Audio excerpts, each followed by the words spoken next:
Going to take you straight to business news now. Charles Pellegrin is here. He's starting today in China, where hopes for large-scale stimulus have rather been dashed, haven't they, Charles? That's right, Stuart. Chinese stock markets had seen a rally over the past few weeks after the country's central bank announced a slew of measures meant to prop up consumer demand and the country's struggling real estate sector. And after the country's leadership also had hinted that more stimulus was coming. Well, that stimulus was expected to be revealed this Tuesday during a press conference by the nation's economic planners, the National Development and Reform Commission, or NDRC. But the announcements were underwhelming. A few details were released, except for an injection of 200 billion yuan for spending and investment projects, about 25 billion euros. Sheng Shanjie, the chairman of the NDRC, assured that GDP growth would reach its objective of 5% this year, nonetheless. So how's it... The national holiday that just concluded saw strong market consumption, and we are fully confident in achieving the goals of economic and societal development for the year. We are also fully confident in maintaining stable, healthy, and sustainable development. Yeah, so how's that playing out in the market, Charles? Well, the mainland Chinese markets, like the Shanghai Composite, had opened the session over 10% higher after returning from the Golden Week holiday. But following that presser, stock gains slowing down, now over just 4% higher for the Shanghai Composite. The Hang Seng in Hong Kong, though, which was open on Monday, however, is seeing a dramatic drop down over 7% lower, with real estate stocks leading the losses. And this is also translating into expectations of subdued Chinese demand continuing, for instance, for oil. So that's brought oil prices back below $80 a barrel in spite of the Middle East conflict still raising fears of supply disruption, especially if Israel were to target Iranian oil infrastructure. And the European markets also opening lower this Tuesday on the back of pessimism over the state of the world's second largest economy, China. As you can see, the Paris CAC 40 down over 1% lower. Now to some rather surprising company news now. This is Samsung issuing an apology for its disappointing profit guidance.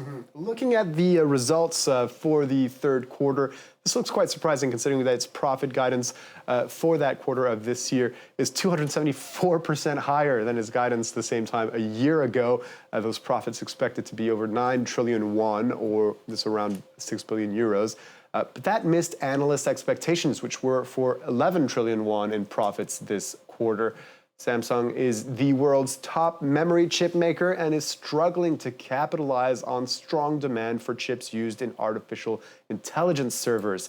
The company's vice chairman issued a rare apology to investors, explaining its memory chip business decreased because of, quote, one-time costs and negative effects, referring to a higher supply of older products from Chinese rivals and inventory adjustments from their mobile clients. Now, Charles is going to take us to Ghana for his last story today. The practice of informal, unlicensed gold mining is sparking street protests there. Citizens there watching their country's forests stripped away and their waterways polluted by toxic chemicals like mercury used to process the precious metal. While known as Galamsey, the wildcat mining has provided livelihoods for thousands of Ghanaians as the price of gold has shot up on global markets. But it's also causing widespread health problems among them due to prolonged, unprotected exposure to those same chemicals. Well, Brian Quinn has a story. In southwest Ghana, a section of pristine forest stripped away, replaced by open pits whose mud is now filled with toxic chemicals, and men searching for gold. This is Galamsey, the local name given to Ghana's now booming wildcat gold mining industry. While the practice has provided a livelihood for thousands, it has also polluted nearly 2/3 of the country's water sources and destroyed thousands of hectares of forest and cocoa farms. Many Ghanaians are now saying enough is enough.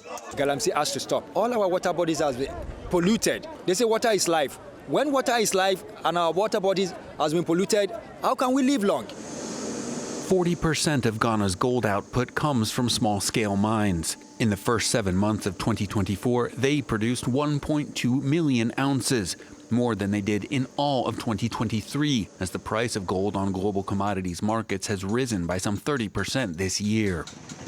As many as 8 out of 10 small mines are unlicensed. Their gold leaves behind the mercury, nitric acid, and lead used to process it, but it doesn't leave behind tax revenues, as most of it is smuggled out of the country.